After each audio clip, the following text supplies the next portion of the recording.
Hello friends, welcome back to my channel. Mahabharat काल में युद्ध कला में सिर्फ मल्ल युद्ध ही नहीं होता था, बल्कि सभी तरह के शस्त्रों को चलाना भी सिखाया जाता था, जिसमें खास रूप से तीरंदाजी पर जोर दिया जाता था। कर्ण जानता था कि परशुराम से ब्राह्मण को अपने शिष्य के रूप में स्वीकार करेंगे। सीखने की चाहत में उसने एक नकली जनेऊ धारण किया और एक ब्राह्मण के रूप में परशुराम के पास चले गए। परशुराम ने उसे अपना शिष्य बना लिया और जो सब कुछ सीखा था वे जानते थे। कर्ण बहुत जल्दी सीख गया। किसी भी अन्य शिष्य में उस तरह का स्वाभाविक गुण और क्षमता नहीं थी। परशुराम उससे बहुत खुश हुए।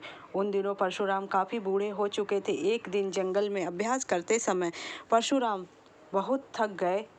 उन्होंने कर्ण से कहा वे लेटना चाहते हैं। कर्ण बैठ गया ताकि परशुराम कर्ण की गोद में अपना सिर रख पाए। फिर परशुराम सो गए। तभी एक खून चूसने वाला कीड़ा कर्ण की जांघ में घुस गया और उसका खून पीने लगा। उसे भयंकर कष्ट हो रहा था और उसके जांघ से रक्त की धारा बहने लगी। वह अपने गुरु की नींद को तोड़े बिना उसके कीड़े को हटा नहीं सकता था, लेकिन अपने गुरु की नींद को तोड़ना नहीं चाहता था। धीरे धीरे रक्त की धारा परशुराम के शरीर तक पहुंची और इससे उनकी नींद खुल गई। परशुराम ने आंखें खोलकर देखा कि आसपास बहुत खून था। परशुराम बोले, यह किसका खून है? कर्ण ने बताया, यह मेरा खून है। फिर परशुराम ने कर्ण की जांघ पर खुला घाव देखा। खून पीने वाला कीड़ा कर्ण की मांसपेशी में गहरा प्रवेश कर चुका था, फिर भी वह बिना हिले डुले वहीं बैठा था।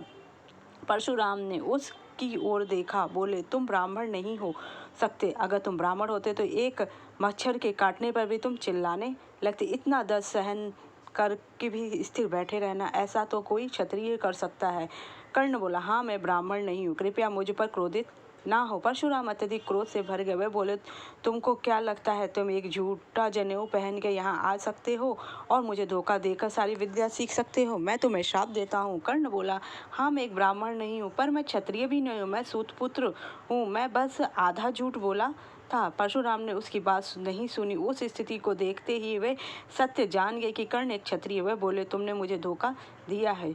जो कुछ मैंने सिखाया है तुम उसका आनंद ले सकते हो, पर जब तुम्हें इसकी सचमुच जरूरत होगी तब तुम सभी मंत्र भूल जाओगे जिनकी तुम्हें जरूरत होगी, और वही तुम्हारा अंत होगा।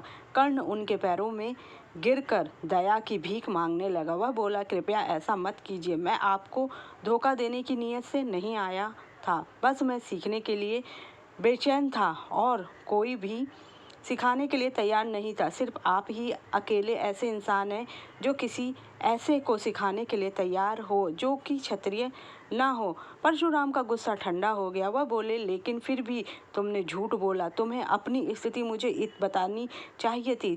तुमको मुझे ये बात करनी चाहिए थी, पर तुम्हें कभी झूठ नहीं बोलना चाहिए था। मैं श्राप वापस नहीं ले सकता, पर मैं देख सकता हूँ कि तुम्हारी महत्वाकांक्षा राजपाट पाने या शक्तिशाली होने की नहीं है। तुम सिर्फ यश चाहते हो, तुम्हें यश मिलेगा। लोग हमेशा तुम्हें एक यशस्वी योद्धा की तरह याद करेंगे, पर तुम्हारे पास कभी शक्ति या साम्राज्य नहीं होगा और तुम कभी महान धनुर्धर के रूप में नहीं जाने जाओगे, पर तुम्हारा यश हमेशा बना रहेगा जो तुम्हारी चाहत थी। इस श्राप को लेकर कर्ण भटकता रहा। वह शिष्य शिक्षा पाकर खुश था, खुद के सामर्थ्य को लेकर भी बहुत खुश था, पर वह इसे कभी प्रदर्शित नहीं कर सकता था क्योंकि सिर्फ क्षत्रिय ही युद्ध या प्रतियोगिता में भाग ले सकते थे। वह आंखें बंद करके किसी भी चीज पर निशाना लगा सकता था, पर अपने कौशल को प्रदर्शित नहीं कर सकता था। उसे बस यश की चाहत थी और उसे यश प्राप्त नहीं हो रहा था। उदास होकर वह महाभारत का युद्ध शुरू होता है तो मरते हुए कर्ण को परशुराम जी ने बताया कि विजय से उसे कुछ मिलेगा नहीं, क्योंकि पांडवों का अधिकार है और उसे अपने भाग्य से समझौता कर लेना चाहिए। साथ ही यह भी कि वह दानवीर है और वीरों की सभा में उसका नाम सम्मान से लिया जाएगा, लेकिन उसके झूठ के कारण उसे विद्या भूलने का श्राप मिला था। परशुराम ने कहा कि वासुदेव कृष्ण के होते हुए कर्ण के जीतने से कुछ नहीं मिलेगा, क्योंकि विजय का अधिकार केवल पांडवों का है। कर्ण को अपने भाग्य क्षत्रिय होते हुए भी समझौता स्वीकार करना पड़ेगा। उन्होंने कर्ण को याद दिलाया कि वह दानवीर हैं और मृत्युलोक या स्वर्ग लोक में भी जब भी वीरों की सभा होगी उसका नाम बड़े सम्मान के साथ और आदर के साथ खड़े होकर लोग जय जयकार करेंगे। कर्ण ब्राह्मण के रूप में उनसे शिक्षा पाते। अगर आपको मेरी जानकारी अच्छी लगी तो मेरे चैनल को लाइक सब्सक्राइब शेयर कीजिए। जय श्री कृष्ण।